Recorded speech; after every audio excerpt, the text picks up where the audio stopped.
Okay, so what are the limitations of price elasticity of demand? So one set of limitations are not thinking about the consequences. Yeah, so for businesses, it's particularly thinking about just about revenue, and not thinking about some of the longer term effects or profitability implications. And secondly, are some of the practical issues involved in actually measuring price elasticity of demand at all. And let's divide it into those two. So if we look at those first arguments, that we're looking at, we said, well, look, we can use price elasticity of demand to increase our revenue. And we know that if demand is price elastic, then what we know is the case, is that a decrease in price is going to lead to an increase in the firm's total revenue.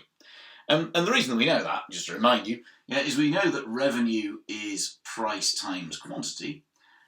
If we were to cut price by 10% and demand is price elastic, we know that the quantity demanded is going to rise by more than 10%, say 15%. And if price was to go down by 10 and demand was to go up by 15%, then overall revenue would be higher. But is that necessarily a good idea? The answer is, well, we know that it's not necessarily going to be a great idea for a couple of reasons. So one, obviously, is the risk that, there is a risk that price falls below your cost. So if we cut price from £10 to £9 and revenue goes up, we might think, well, great. But if it actually costs us the business £9.50 to make that stuff, then instead of making 50p a unit profit, we're now making 50p a unit loss. So that would be a bit crap. Secondly, there are some of the long run implications on things like image. So if you cut your price, in the short term, great, everybody buys it. But in the long term, people may start to perceive your product as a bit cheap, and as a result, as the economy grows or as people get richer, maybe people turn away from it. So there are marketing implications of having a low price. And thirdly, we need to think about the reactions of competitors, for example. So price elasticity demand may be elastic, kind of other things being equal. So let's suppose I'm a petrol station, I cut my price. Everybody comes to my petrol station, and nobody comes to the petrol station. Nobody goes to my competitor who's operating kind of around the corner. Well, they're not just going to accept that, are they? They're not just going to go, oh, well, I'll just go bust. So they're going to cut their price as well. And as a result of which, it might be the case that demand is price elastic in the short run, but it might not be so elastic in the long run.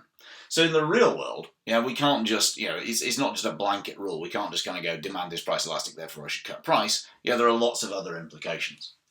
Likewise, if demand is price inelastic, what we said is that other things being equal, we know that usually a good idea is to increase price. An increase in price will lead to an increase in total revenue. If demand is price inelastic, if we just do it the same way, price times quantity, we know that if we were to put up price by 10% and demand was price inelastic, then demand's going to fall by less than that. Demand might only fall by 2%. And as a result, again, the firm's going to have more money. If it puts price up by 10%, but it only loses 2% of its customers, well, it's going to have more money. So we said that's a use of price elasticity demand, but we need to be slightly careful. Firstly, mainly because of some of the long-term implications. If we put our price up and we're making loads and loads of profit, then there is a risk that might attract new entrants into the market. So in the longer term, new firms may come in, and as a result of which demand becomes more price elastic in the long term. These new entrants reduce our profits.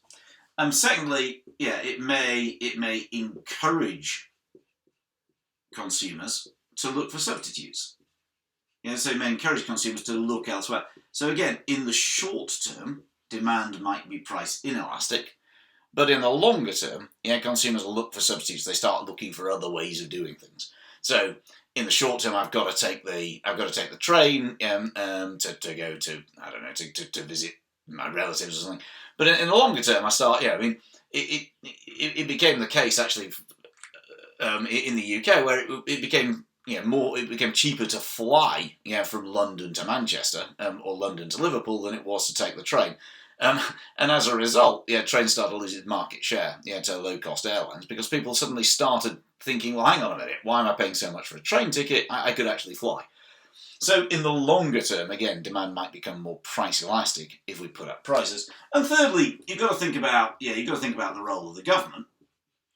Depending on what you're selling, you might not be able to put your prices up to take advantage of this. So it may well be the case that the demand for life-saving drugs is quite price inelastic. But if you start trying to charge £5,000 a shot, then the government may have something to say about that.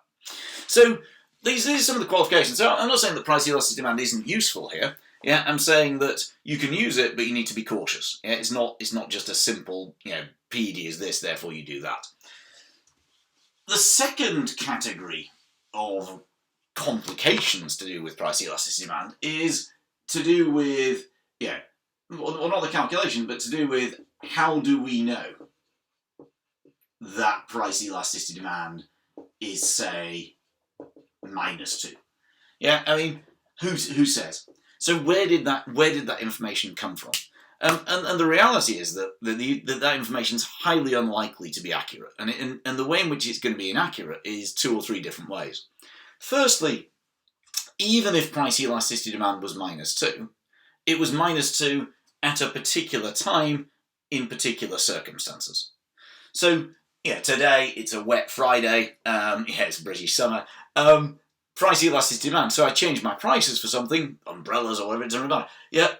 Price elasticity demand will be at a particular level. On a sunny Saturday, tomorrow hopefully, then price elasticity demand will be very different. So therefore this idea that price elasticity demand is -2, well, it isn't. It's going to vary by time of day, by time of week, by time of year, and so on and so forth. Secondly, how do you know? How do you know it's -2? Maybe you did some market research. Well, consumers lie when you ask them questions. Are you literally going to go around just changing your prices to see what happens? And if so, when did you do it? So how up to date is this information? And again, the answer is it's probably not that up to date. It's probably not that reliable. And thirdly,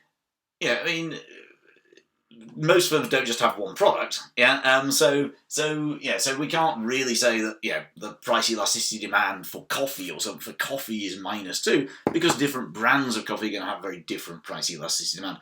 So you just need to be aware, that, actually saying that price elasticity demand is at a particular level is a very difficult thing to say.